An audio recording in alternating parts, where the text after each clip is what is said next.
Principle number one, since God is sovereign, He is in full control of all the doors in our lives. Since God is sovereign, He is in full control of all the doors in our lives.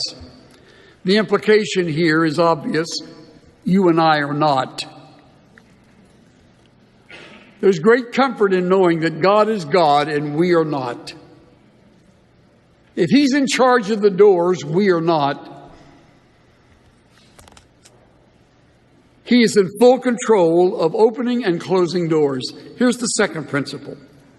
Being in full control, God takes full responsibility for those He closes and those He opens.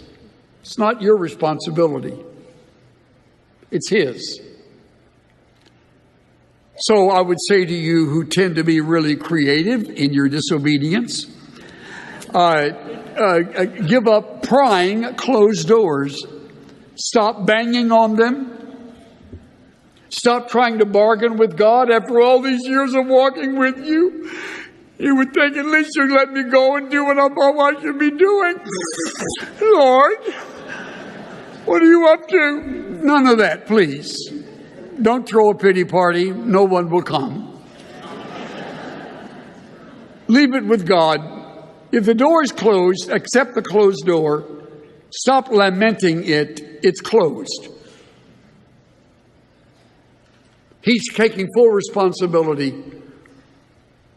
He doesn't, by the way, even explain what his plan is for Macedonia. Just says, get over there. So that's that second. Being in full control, God takes full responsibility for the doors He closes and those He opens. Here's the third, and here's where it can get a little complicated. Listen very closely. When a door of something good in our plan closes, when a door of something good in our plan closes, it often leads us to an open door of something better in His plan. It often leads to an open door of something even better in His plan. Who would have ever guessed the ministry in Europe would have taken the turn it took, or that God would use them as effectively as He did? How magnificent was the rest of this journey. Rather than weeping over what they weren't able to do remaining in Asia, they now took on the challenges of Europe through that open door, thanks to the vision that came. Now here's the fourth. Not until we walk through the door God opens will we realize the necessity of the ones He closed. Get that down, at least in your mind. Not until we walk through the door of the one God opens will we realize the necessity of the ones He closed.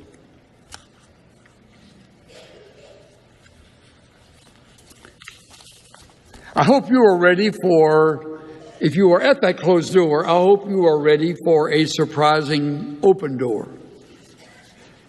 God's full of those surprises. Speaking